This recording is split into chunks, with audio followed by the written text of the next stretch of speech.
अहिले म यो दृश्य मुस्ताङ जिल्लाको मुक्तिनाथ बाट लिइरहेको छु। अहिले बिहानको करिब 6:30 बजेको छ।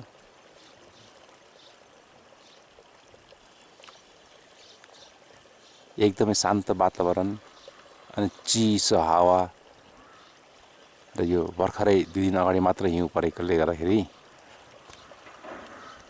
एकदमै कठाङ्ग्रिने खालको जाडो छ। अहिले म फोटो लिइरहेको छु, तर यो हात कठाङ्ग्रिएर चिसोले कठाङ्ग्रिएर क्यामेरा झर्ने हो कि भन्ने त्यतिकै डर छ।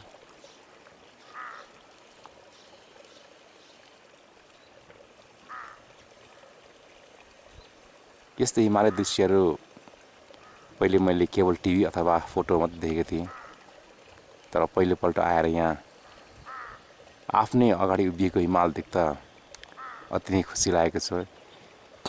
यस्तो मनोरम दृश्यहरू यति नजिकबाट हिमालहरू मैले हिजोभन्दा पहिला हेर्ने मौका पाएको थिइनँ। त्यसैले पनि म जोमसोम अथवा यो एरियाको भ्रमण गर्न धेरै पहिलेदेखि इच्छुक थिएँ, तर आज यो इच्छा पनि पुरा भएको छ। हुन त सबै ठाउँ हेरिसके सम्भव छैन समयको पाबन्दीले गर्दाखेरि। मुस्ताङ जिल्ला, जसलाई नेपालको हिमालपारीको जिल्ला भनेर चिनिन्छ, वास्तवमा हिमालपारी नै रहेछ। धेरै हिमालहरू मैले कटेर आइसकेको छु र म अहिले उभिएको ठाउँबाट यो पश्चिमतर्फको यो दृश्य हो हिमाल।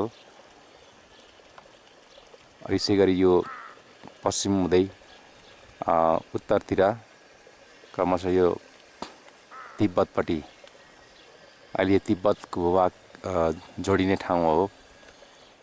हुन त यहाँदेखि धेरै हिँड्नुपर्छ अझै तिब्बत भेट्नलाई, तर पनि त्यतापट्टि खासै यस्तो सेता हिमालहरू देख्नु त्यति यहाँबाट पाइएको छैन। हुन सक्छ